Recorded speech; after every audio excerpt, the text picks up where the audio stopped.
다큐멘터리 역사를 찾아서 제640편 조광조의 그림자를 지우다. 중종 14년 서기론 1519년 12월에 해당하는 이때 조광조는 유배지인 전라도 화순의 능주에서 사약을 받고 생을 마감합니다. 이때 그의 나이가 불과 38이었습니다. 조광조가 본격적으로 관직에 진출해서 사림의 리더로서 개혁을 추진했던 기간은 고작 4년여에 불과한데요. 성리학 이념으로 무장한 그는 이 짧은 기간에 무서운 기세로 개혁운동을 전개해서 당대의 지식인 사회에 일대 파란을 일으켰던 것이죠. 그가 추진했던 개혁운동이 후대의 사가들에 의해서 높이 평가받는 가장 큰 배경은 사사로운 이해관계에 얽매이지 않았다는 것, 즉 사익을 추구하지 않았다는 점을 들 수 있을 겁니다. 서강대 계승범 교수의 얘기 함께 들어보시겠습니다. 사적인 이해관계가 아니라 공적인 원리 원칙에 충실했던 사람으로 저는 보고 싶죠. 그럼 당시 사회에서의 공적인 가치라는 것은 무엇이냐 하면은 이를 나이도 없이 그것은 성리학적 가치가 되겠죠. 특히 정치 무대에서의 성리학의 가치는 왕도 정치, 도학 정치를 하는 것이고, 이것을 개인에게 적용한다고 하면은 수기 치인을 하는 것이죠. 특히 수기를 잘해야 하는 것이죠. 그러니까 이들이 강조한 게 수기를 하기 위해서는 막연히 하는 게 아니라 소학을 잘 읽고 소학에서 강조한 것들을 하루 24시간 생활 속에서 그대로 실천을 해야 한다는 것이고, 내가 이제 수기를 다 했으니까 치인을 하되 중앙정부에서는 유교적 가치와 위배된다고 생각되는 것들을 다 척결해 나가는 정풍운동을 일으키고, 동시에 무지몽매한 향촌 사람들을 위해서는 이것이 유교적인 생활법도야 예법이야 이런 걸 훈계하기 위해서 향약운동을 전개해 나가는 것이죠. 그렇다면 그는 왜 결국 실패하고 말았을까요? 사학자 조승호는 정암 조광조의 개혁정치연구라는 논문에서 그 실패 원인을 이렇게 기소하고 있습니다. 조광조의 개혁정치는 정치 권력을 완전히 장악하지 못한 상태에서 시작되었으며, 또한 조광조의 정치적 우세도 반대 세력의 축출을 통해서 획득한 절대적인 우세가 아니라 단지 중종의 정치적인 신임에 의한 상대적인 우세였던 것이다. 이러한 상황은 중종의 정치적인 입장에 따라 언제든 변할 수 있는 가변적인 것이었다. 아닌 게 아니라 중종은 조광조와 그가 이끄는 사림 세력이 오히려 국왕권에 위협이 된다고 판단하고서 결국 정치적인 입장을 바꾸게 됩니다. 그것이 바로 조광조를 죽음으로 몰고 간 기묘사화로 나타났던 것입니다. 조광조의 개혁운동은 현대 정치에서도 제도 개혁을 논할 때마다 거론되곤 합니다. 그 때문에 역사학자들뿐만 아니라 정치학을 하는 학자들의 연구 논문도 꾸준하게 발표되고 있는데요.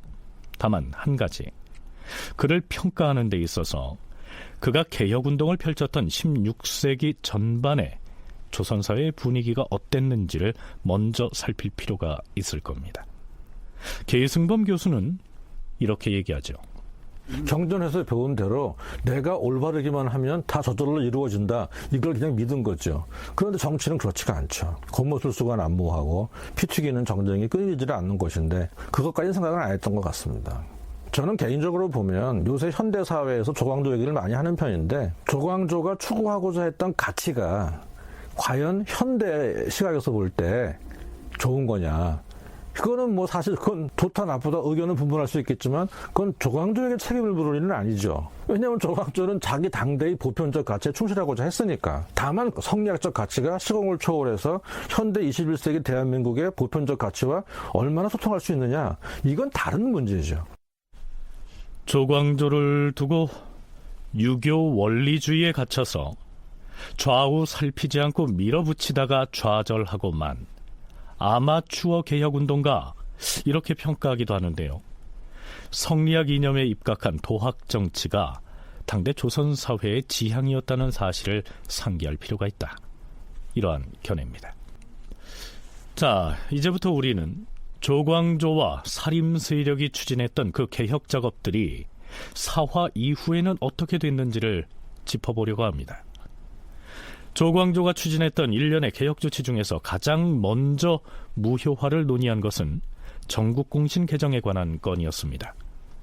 기묘사화가 발발한 직후, 그러니까 조광조가 유배형을 받고 귀양을 떠난 뒤인 중종 14년 11월 21일, 전국공신 개정을 취소한다고요? 마땅히 취소해야지요. 신진 사람이 쫓겨난 마당에 흥공사탈은 당연히 없던 일로 해야지요. 그건 안 될 일이에요. 맞아요. 전하께서도 사쿤에 찬성을 했지 않습니까? 그거야 그 조광조 무리에게 이끌려서 어쩔 수 없이 그리한 것이지요. 주상전환합시오.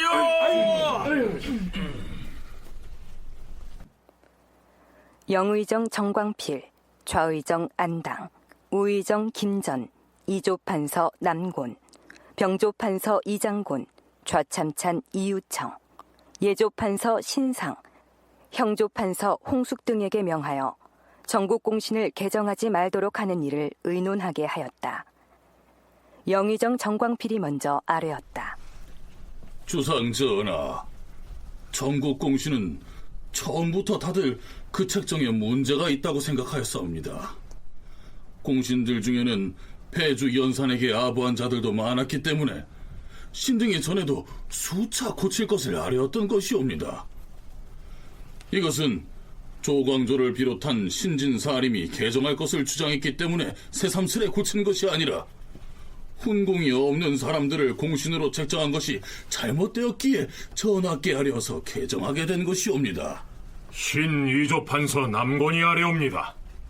설령 공신을 책정할 때 문제가 있었다 하더라도 이미 동문의 피를 나눠 마시고 충성을 다짐하는 사별 동맹까지 다 마친 일이므로 이것을 개정해서는 아니 될 것이옵니다.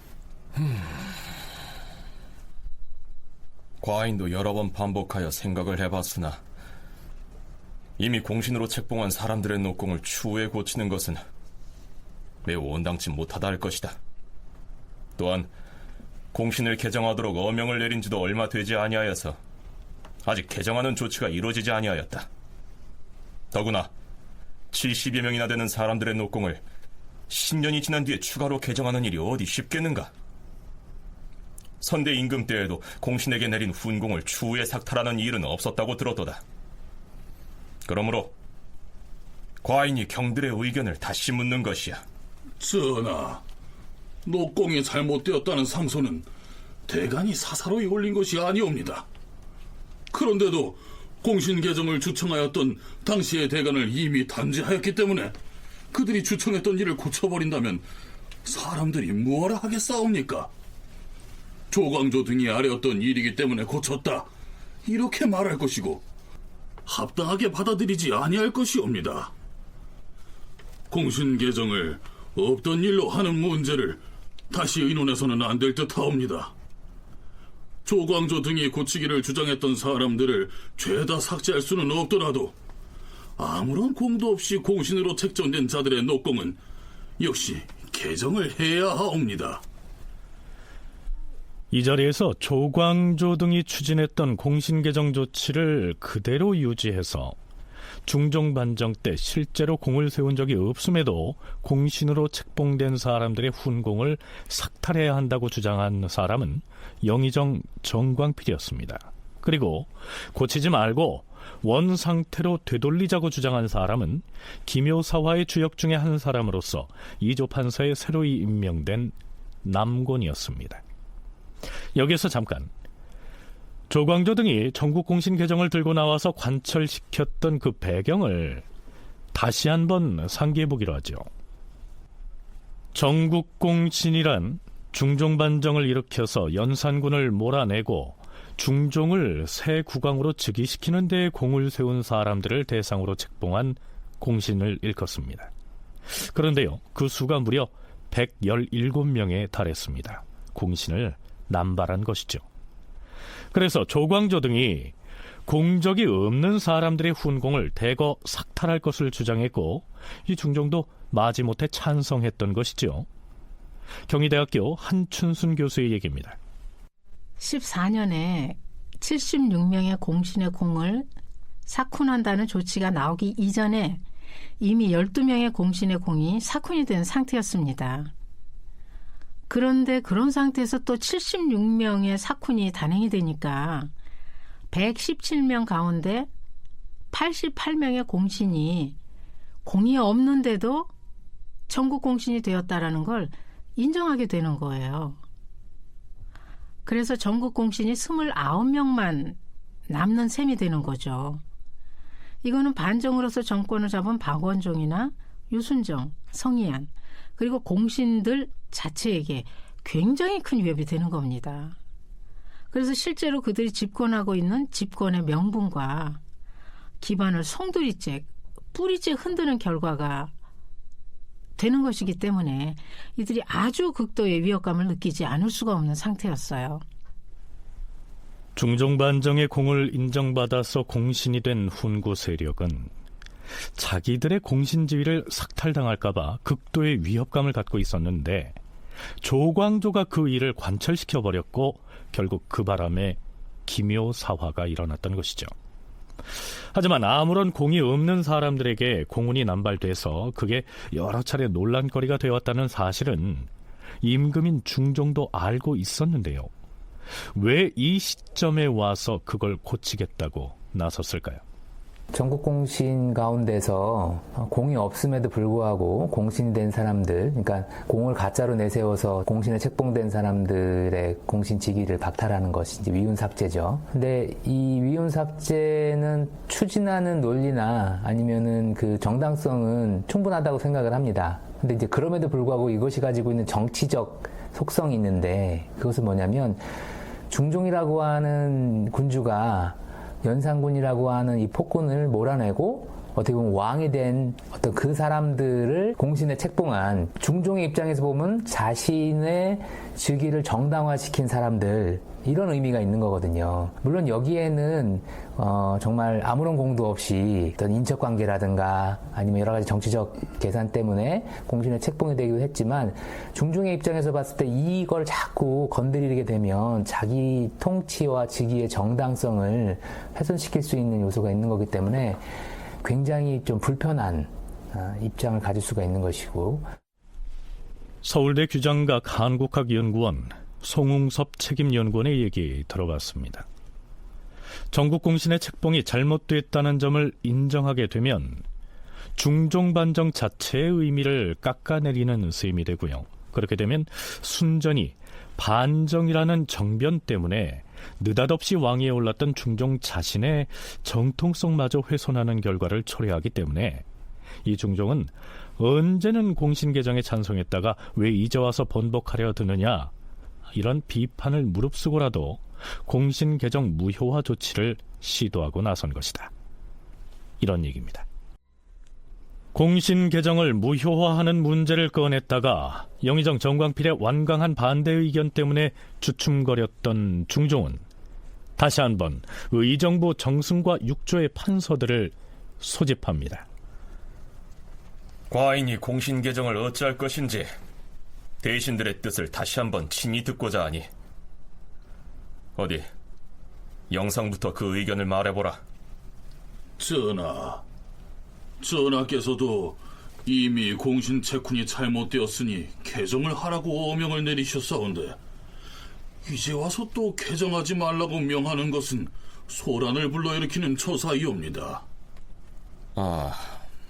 그것은 만약 이 문제가 사소한 일이었다면 과인이 이미 개정하라고 명하였으니 다시 의논해서는 아니 되겠으나 이것은 국가의 대사이므로 대신들에게 다시 의논을 하도록 시킨 것이다. 이미 공신으로 책정된 사람들을 추후에 개정하는 것은 아무래도 어려울 듯하고 공이 없는 것이 뚜렷이 드러난 자들만 고치는 것도 곤란할 것 같으니 아예 전체를 다 개정하지 않고 그대로 두는 것이 마땅할 것이다.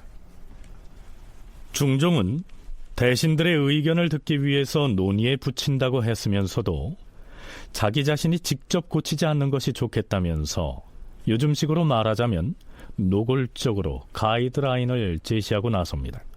그러자 기묘사화의 주역인 남곤과 이장곤이 맞장구를 칩니다. 공신 책정은 가벼운 일이 아니옵니다. 더구나 사별 동맹을 한 공신들의 훈적을 지운다면 이는 아니 될 일이옵니다.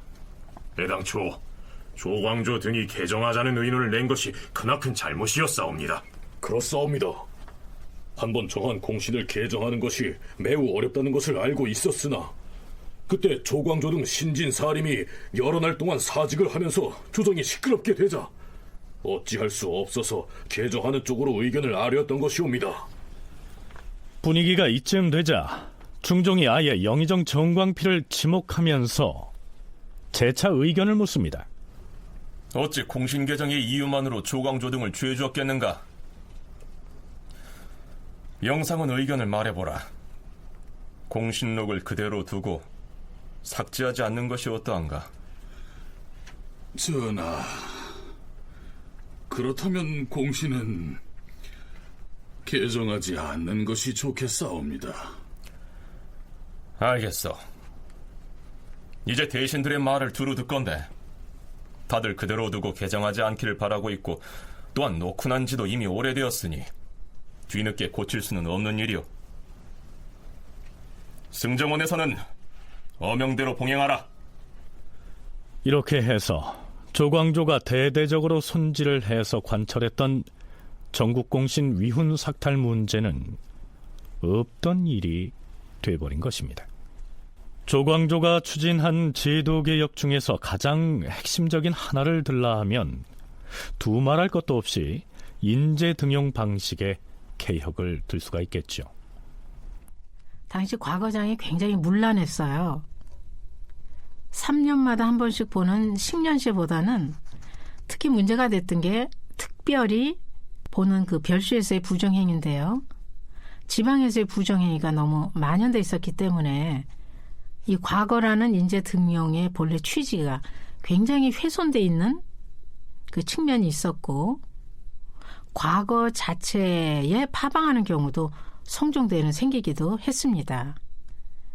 이렇기 때문에 그 인재를 등용할 수 있는 방법을 다시 찾아봐야 된다는 이런 생각들을 가지고 있기는 했지만 오늘날도 그렇지만 그때는 더더욱 개혁이라는 게 쉽지 않지 않았겠습니까?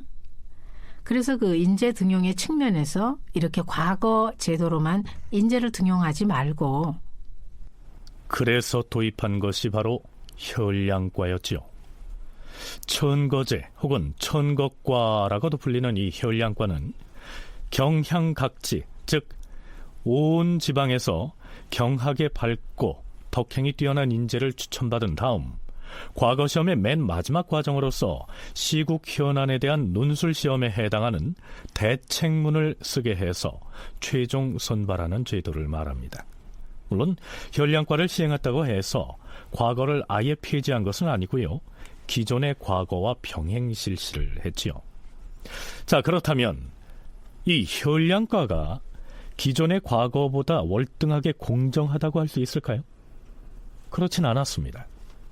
이 혈량과에 합격한 사람들은 거의 대부분 서울 출신의 거족 가문 배경을 가지고 있는 사람들이 많습니다. 그렇게 된 여러 가지 이유가 있겠지만 사실 천거로 합격자를 가린다는 것은 진행한 사람들 입장에서는 굉장히 순수한 의도를 가지고 그것이 진행된다 할지라도 여러 가지 잡음들이 많을 수밖에 없는 요소거든요. 인품을 가지고 객관적인 시험이 그게 정말 객관적이냐, 그 사람의 어떤 진정한 능력을 평가할 수 있는 기준이 될 수 있는가라고 하는 반문도 할 수 있지만 한편으로는 점수라고 하는 것이 주는, 숫자라고 하는 것이 주는 이런 공정성의 어떤 느낌들은 있거든요. 근데 그에 비해서 재행이라든가 학식이라든가 이런 거를 천거를 통해서 평가를 한다라고 하면 이거는 기준들이 조금씩 다 다를 수가 있는 것이죠. 그리고 정치적 이해관계에 따라서 다른 이야기를 할 수가 있는 것이고.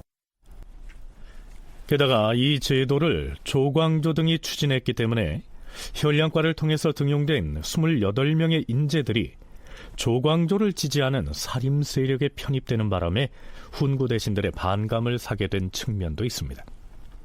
참고로 조광조가 혈량과를 도입해서 처음으로 28명을 선발했다는 내용은 이미 방송한 바가 있습니다.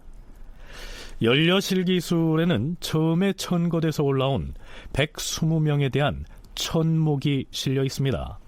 말하자면 추천사에 해당하는데요. 그 내용은 대개 이렇습니다. 김식은 기운이 강정하고 성품이 총명하며 선을 즐기고 옛것을 좋아하며 세속을 벗어나서 스스로 분발하여 널리 배웠고 순수한 식경과 재주와 도량과 재능을 겸비하였고 지조가 바르고 학문이 뛰어나서 그 연원이 깊고 실천이 독실하다. 진사 안처겸은 병오년 출생이다. 본관은 순흥이며 학행이 있고 지조가 있다. 우의정 안당의 아들이다. 사실 올라온 개개인의 천목에다가 나쁜 얘기를 써놨을 리는 없겠죠. 모두 다 총명하고 학식이 깊고 효성이 지극하다. 이런 항목이 빠지지 않는데요. 안처겸을 포함해서 당시 안당의 세 아들이 모두 천거과를 통과한 데서 알 수 있듯이 명문거족의 자제들이 주로 급제자 명단에 이름을 올렸음을 알 수 있습니다. 중종 14년 12월 사헌부 대사원 이항을 포함한 대간이 바로 그 혈량과의 폐지 문제를 들고 나옵니다. 주상 전하, 혈량과는 부득이 혁파해야 하옵니다. 당초에 저들은 혈량과라는 명목으로 자기들이 아는 자들만을 뽑아서 시험을 치를 기회를 주었으며 그 사람들의 이름 밑에다 학문에 연원이 있다 따위에 주석을 달았다 하옵니다. 대저, 학문에 연원이 있다는 것은 성인의 지위에 있는 사람에게나 쓸 수 있는 말이옵니다. 이것은 모두 임금을 속인 것이오며 그 나머지 급제자들도 이와 같사옵니다. 전하께서 능히 깨달으셨으면 쾌히 결단하여 이를 혁파해야 하옵니다. 그렇사옵니다. 애당초 인재를 천거를 할 때 공론에 따라 하지 않았사오며 모두가 저들이 서로 아는 무리들로 채웠사오니 이는 결코 공정하지 않았사옵니다. 과방을 혁파하는 일은 물론 중대하기는 하나 공정하지 않은 폐단도 매우 온당치 못하오니 개정을 해야 하옵니다. 혈량과는 지금 혁파하지 않으면 후세에도 이를 빙자하여 끝없는 폐단을 만들게 될 것이옵니다. 혈량과로 급제한 사람들이 어찌 죄다 공정하지 않다겠는가? 이 사람들을 다 간사하다고 하면 그 생각은 옳지가 않아. 영상의 의견은 어떠한가? 예, 전하. 혈량과로 벼슬에 오른 자들을 어찌 죄다 간사하다고 할 수 있겠사옵니까? 신중히 판단해야 할 것이옵니다. 이 급제자의 대표적인 성향을 보면요. 한 26명 정도가 살인파 또는 살인파와 관련된 인물들이었다는 점이에요. 또 여러 계기나 관계에 의해서 서로 깊이 얽혀져 있어요. 이 인물들이. 그리고 이미 진출해 있던 살인파와도 내밀한 연관성을 인간적인 관계를 다 가지고 있었던 거죠. 따라서 혈량과는 조광조 등이 등용의 제도에 어떤 혁신이 필요하다라는 명분이었지만 내면적으로는 자신들의 세력을 급속하게 확대하는 하나의 방법이었던 거죠. 그런 이유에 공신의 위훈 삭제를 그렇게 대규모로 결행을 하니까 훈구들로서는 격렬하게 반발을 할 수밖에 없었던 상황이 된 겁니다. 드디어 중종이 이렇게 결론 내립니다. 자고로 우리 조선의 조종조에서 선비를 뽑던 방식은 다양하지 않았다고 할 수는 없을 것이다. 그러나 선비를 뽑는 법에는 본디 정해진 규모가 있었다. 전에는 대소신료들이 이렇게 말하였다.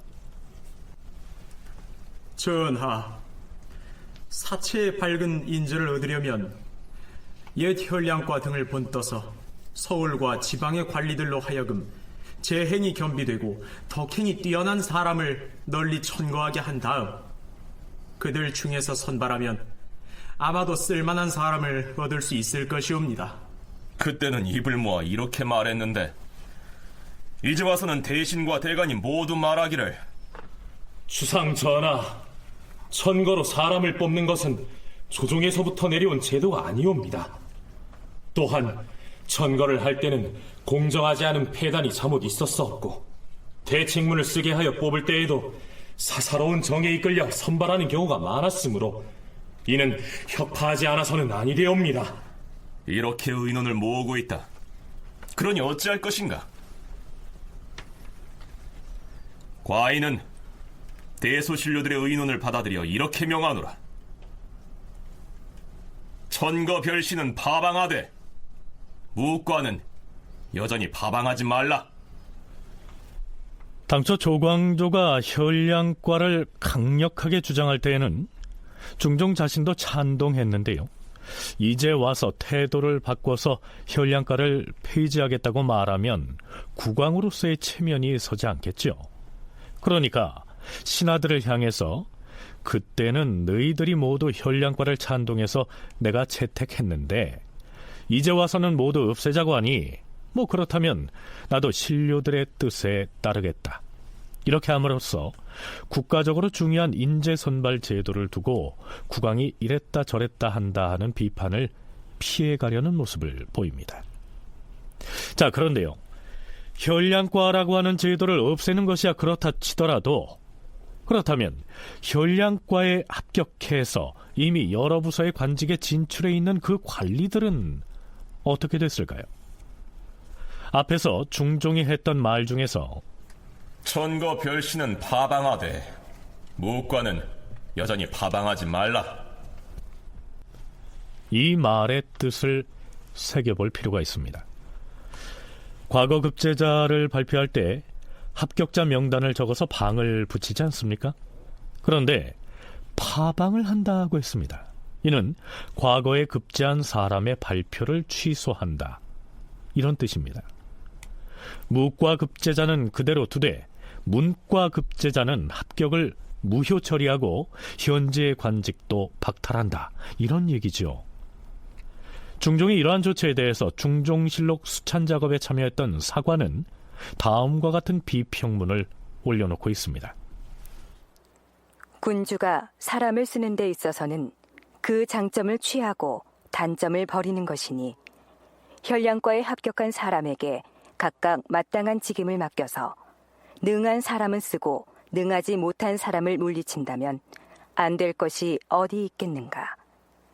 처음에는 혈량과를 설치하지 않을 수 없다고 하여 시행을 했다가 마침내는 또 혁파하지 않을 수 없다고 하면서 폐지하기에 이른 것이다. 한 해도 넘기지 못하고 스스로 설치했던 것을 또 스스로 혁파하겠다고 하니 우리 임금이 뒷날에 비판을 받지 않을 수는 없을 듯하다.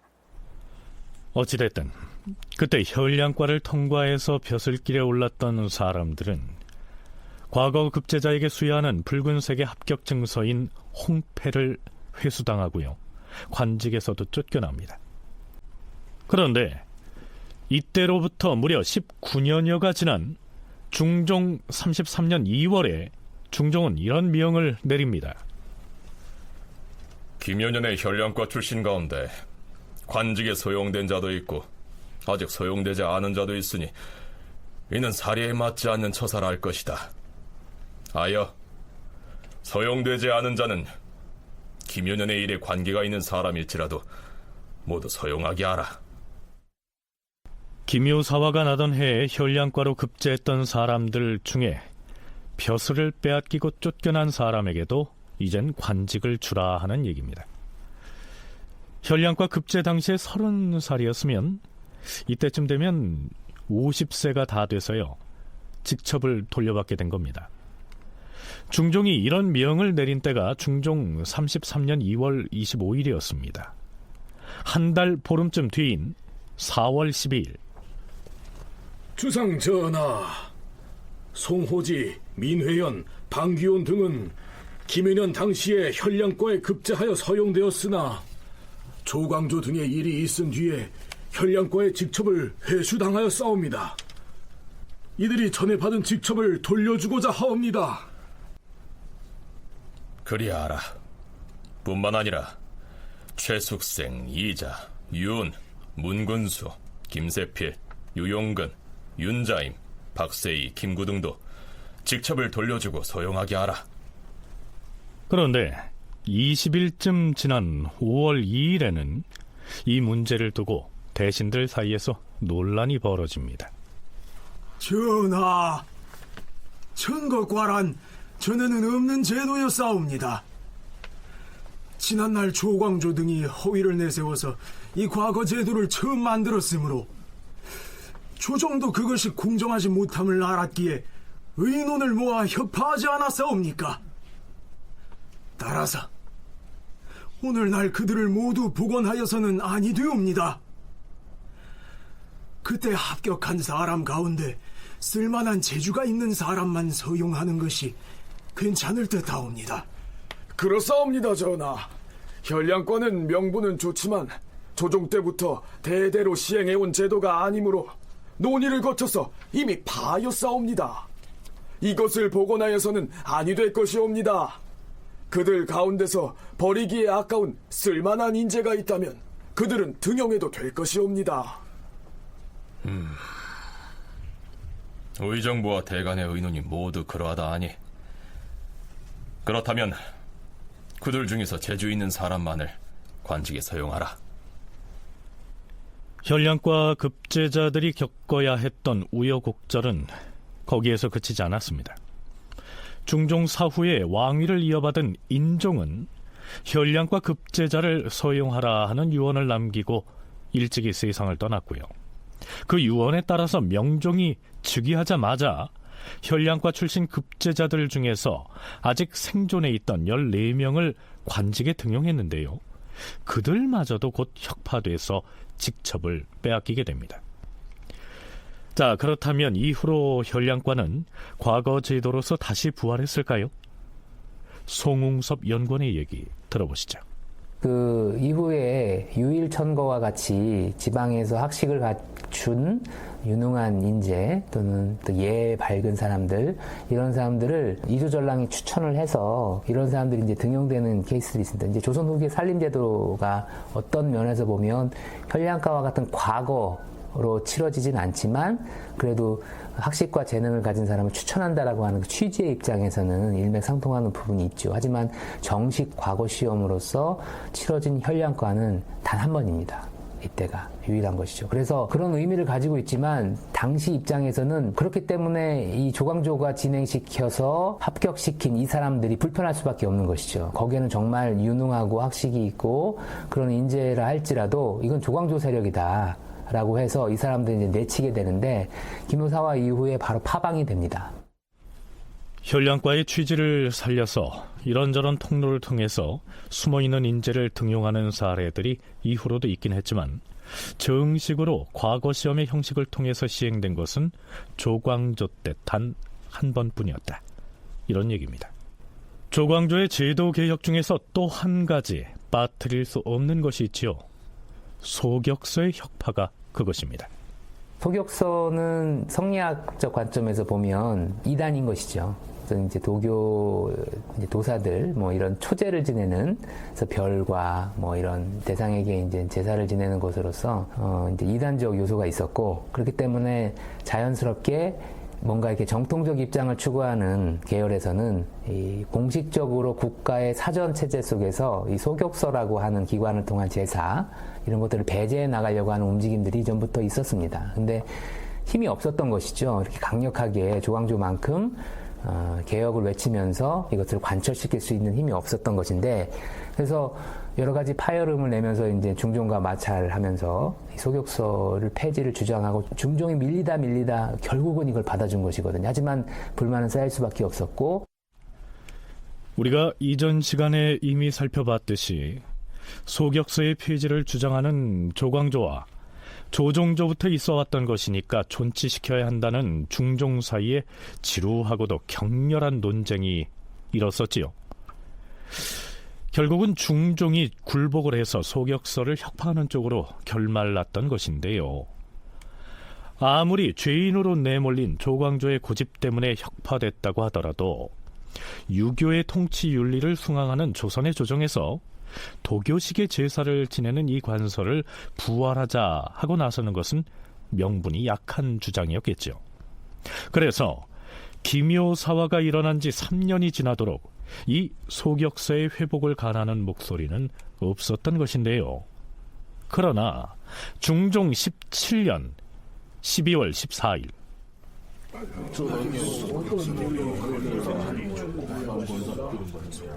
영의정 정광필, 좌의정 남곤, 우의정 이유청, 영창 부원군 권균, 우찬성 심정, 예조판서 홍숙 등의 대신들이 임금의 명을 받고 나와 모였다.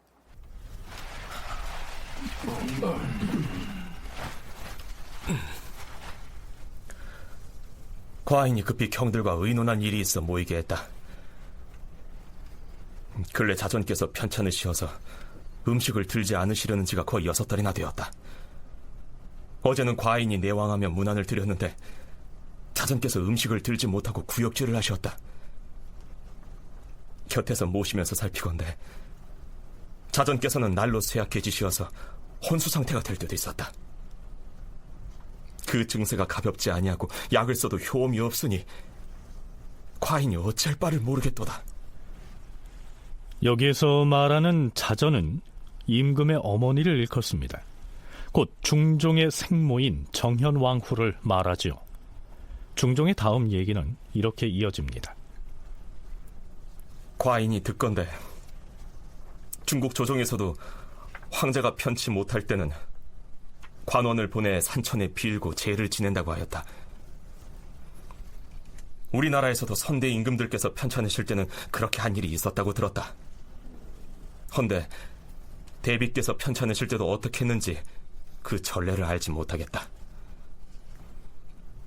대저 산천의 신령에게 빈다는 것이 비록 바른 일이 아닌 줄 안다. 허나 아무 다른 계책이 없는 막다른 지경에 처했을 때에는 임금이 친히 빌고 제를 올릴 수도 있을 터인데, 물론 그것은 곤란할 터이니 과인 대신 관원을 보내서 종묘사직과 산천에 빌도록 하면 어떠하겠는가? 만일 그렇게 해도 된다면 예관으로 하여금 그 일을 진행하도록 할 것이다. 영상은 의견을 말해보라. 주상전하, 대비마마께 약을 지어 대접하고 치료를 하게 해드려도 효험을 보지 못하시기 때문에 전하께서 어쩔 수 없이 절박한 마음에서 신등에게 하교하시는 것이므로 비감스러움을 견디지 못하겠사옵니다. 신등도 모두 그렇게라도 빌어보는 것이 무방할 것이라 사료되기는 하오나, 대비를 위해서 산천에 빌고 제를 지내겠다고 한 것은 무슨 뜻일까요? 그건 다름이 아니라 도교식으로 1월 성신에게 제를 지내겠다는 것입니다. 곧 예전에 소격사에서 하던 일을 다시 하겠다, 이런 의미가 됩니다. 중종이 신료들에게 이런 얘기를 꺼낸 데에는 사연이 있었습니다. 중종실록에는요, 중종이 자전인 정현왕후를 찾아가 문병을 하면서 나눈 대화가 자세히 올라 있는데요, 그 내용은 이렇습니다.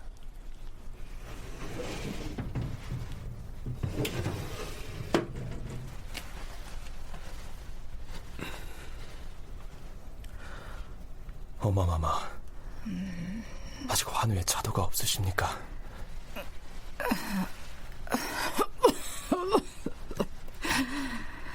나는 괜찮으니 주상은 편전에 나가 일 보세요. 아니옵니다, 어마마마. 혹 분부하고 싶은 말씀은 없으십니까?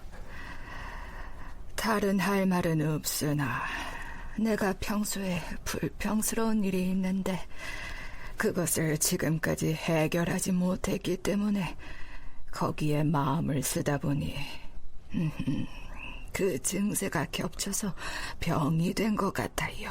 아니, 그것이 무엇인지 말씀을 하시옵소서. 주상, 소격서가 비록 정도가 아니고 이단이기는 하나 없던 것을 오늘날에 장시한 것이 아니고 우리 선대 임금들께서 나라를 개국한 일에 이어져 내려왔던 것이 아닙니까? 그동안에도 신하들이 그것을 혁파하려고 하였으나 없어지지 아니하고 이어져 온 것인데, 지난날의 주상이 조광조 등 신진 사림의 말을 받아들여서 하루아침에 갑자기 혁파하게 된 것이에요.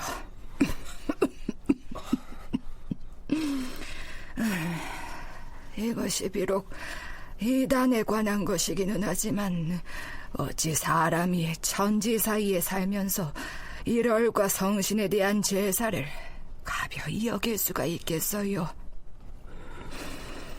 내가 소격서를 복구하고 싶어 하는 것은 국정에 관여하려는 것이 아닙니다.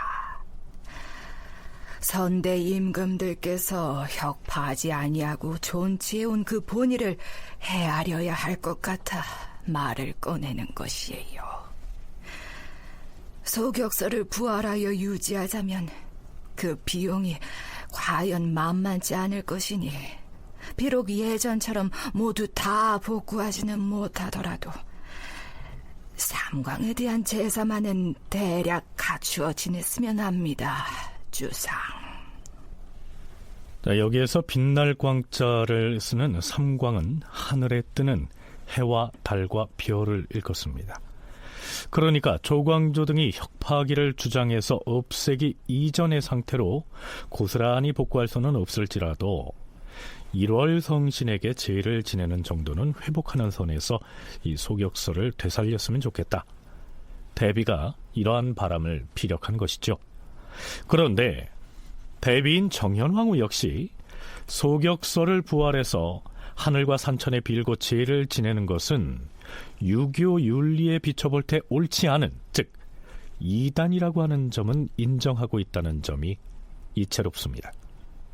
소격서 혁파를 이끌어냈던 조광조 등의 주장이 틀리지 않다는 사실도 일단은 인정한 셈이죠. 조광조 등은 아직 학문적으로 완전히 성숙하지 못해서 격절한 논의를 하는 것이 그들이 생각하는 유교적인 이상사회를 가는 지름길이라고 생각을 한 상태였기 때문에 이미 유교적 사전이 다 정비가 돼 있는데 이렇게 황제들만이 제사를 지낼 수 있는 성신에게 치제를 한다. 이런 것들은 참남된 일이고 또 이미 유교적인 사전이 정비된 상태에서 이걸 존치할 필요가 있겠느냐 굳이. 이렇게 해서 정말 격렬하게 반대를 합니다. 혁파를 하자고요.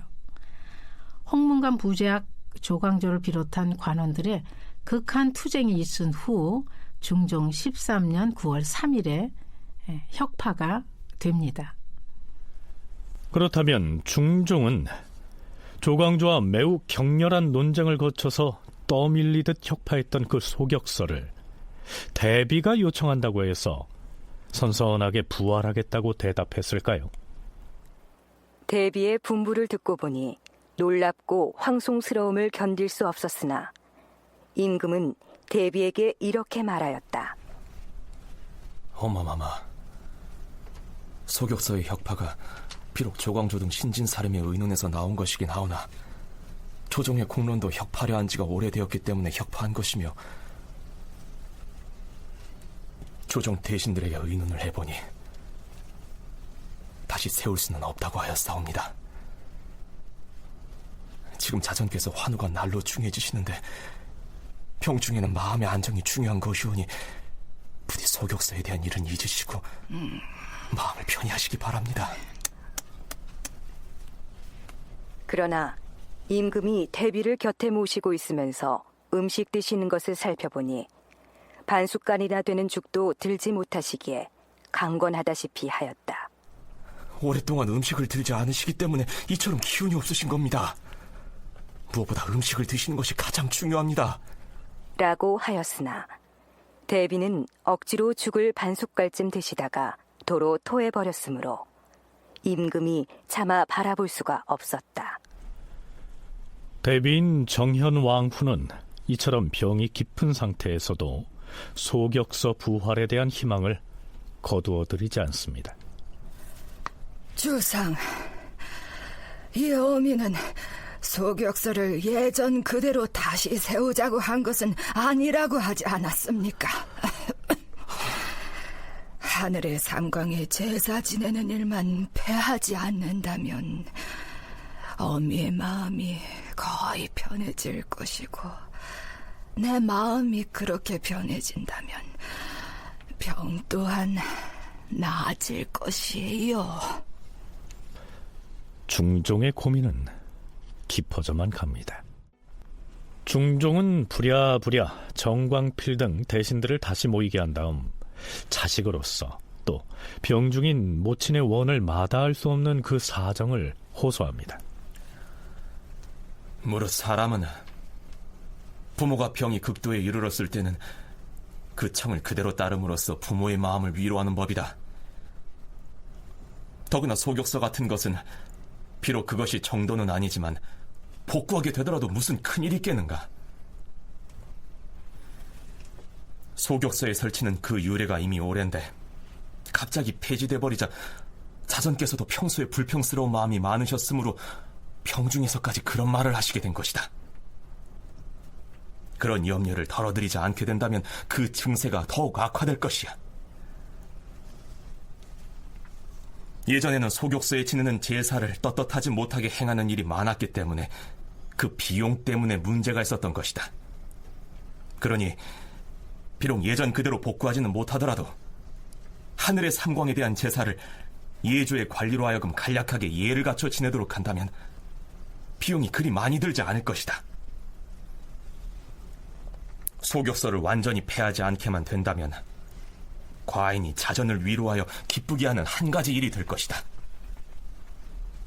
옛적에 어느 효자가 아버지의 병이 위중해지자 하늘의 북극성에 비로 효험을 보았다 하지 않았는가? 그것은 자식의 정성이 하늘을 감동시켰기 때문일 것이다. 만일 소격서를 복구하게 된다면 과인이 친히 나가서 자전을 위해 빌 수도 있을 것이다. 의논하여 아래도록 하라. 그러나 대신들의 반대의 목소리도 만만치 않습니다. 가장 앞서서 반대하고 나선 사람은 역시 영의정 정광필이었습니다. 주상전하, 신등이 전하께서 내리신 전교를 보건대 자전을 위안해 드리려 하심이 너무도 간절하고 측은하시어서 아랫사람으로서 아뢰기가 몹시 항궁스럽고 마음이 또한 미안하옵니다. 다만 소격서는 비록 조광조 등 신진 사림의 선비들 때문에 혁파하기는 하였으나 그전에도 그에 관한 폐단을 말하여 혁파하자고 논의한 것이 여러 번이었사옵니다. 김연년의 신진 선비들만이 유독 혁파하기를 정했던 것은 아니옵니다. 지금 만약 대신들이 전하의 뜻을 받들어서 그것을 다시 세우게 된다면 3사의 대간들은 전하께서 자전을 위안해 드리려 하시는 뜻은 헤아리지 아니하고 또다시 이단을 세우게 되는 것만을 놀랍게 여겨서 격렬하게 간쟁을 할 것이옵니다. 이렇게 되면 조정이 다시 시끄러워지게 될까 염려되옵니다. 자전께서 어찌 조정의 뜻을 모르시고서 하시는 말씀이겠는가? 자전의 간절하신 분부와 자식으로서 과인의 마음을 대신들에게 말해준 것이 아닌가? 지금 자전께서 증세가 가볍지 않으신데 과인이 어찌 다시 자전을 찾아가서 소격서를 다시 세울 수 없다는 뜻으로 아뢰겠는가? 간략한 예로서 우선 설치함이 어떨는지 다시 의논하여 아뢰라. 전하께서 자전을 위안해 드리려는 마음으로 부득이 복구하자는 그 뜻을 모르는 것이 아니옵니다. 그러나 당초에 혁파한 것도 여러 곡절을 겪었음인데 지금 다시 세우는 것은 더욱 난망한 일이옵니다.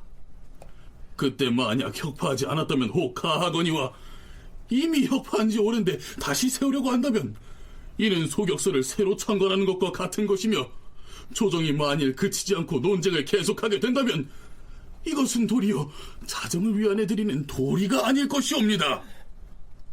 지금 경들의 말을 들어보건대 자전의 증세를 더욱 깊게 할까 싶어 과인은 도저히 참지 못하겠노라. 지금 전하의 전교를 듣건대 이처럼 간절하고 측은하심으로 신등이 무엇을 아뢰어야 할지 모르겠사옵니다. 전하께서 다시 세우는 것이 불가함을 모르시는 것이 아니라 다만 자전의 정령하신 분부 때문이므로 신등은 더 이상 감히 아랠 수가 없사오니 전하께서 짐작하여 재단하시옵소서. 정광필 등 대신들도 더 이상 소격서 문제로 임금과 갈등할 수는 없었겠죠. 왜냐하면 그들은 조광조의 전철을 밟을 수는 없었기 때문입니다. 조광조를 비판하고 욕했던 사람들이라 할지라도 기본적으로는 다 유신들이고 유자들이었기 때문에 그 정당성만큼은 훼손돼서는 안 된다라고 하는 취지의 목소리를 내긴 했지만, 그럼에도 불구하고 눈치를 보는 것이죠. 중종이 저렇게까지 지금 저걸 고집하고 있고, 또 조광조가 이 소격서를 가지고 중종과 그렇게 강하게 마찰했기 때문에 결국 중종의 미움을 받은 것이지 않나, 이러한 심리적인 요소도 작동했을 것 같고, 그래서 전반적인 추세는 소격서를 폐지하는 추세로 가는 것이었지만, 어떤 중종과 그 내명부 계열의 입장들 때문에 다시 복설이 되었고, 그랬다가 이게 나중에 선조대가 지나서 임진왜란 이후에는 이제 없어지게 됩니다. 그러니까 그 추세적인 면에서 보면 소격서는 국가 정식 사전체에서 이제 거의 배제되어 나가고 있었다. 이렇게 해서 조광조에 의해 혁파됐던 소격서는 다시 살아나게 됩니다. 또한 전국적으로 시행됐던 향약 시행도 위축됐고요. 소학책을 들고 다니면 조광조의 무리로 몰릴까봐 두려워해서 소학 보급운동도 중단되다시피 합니다.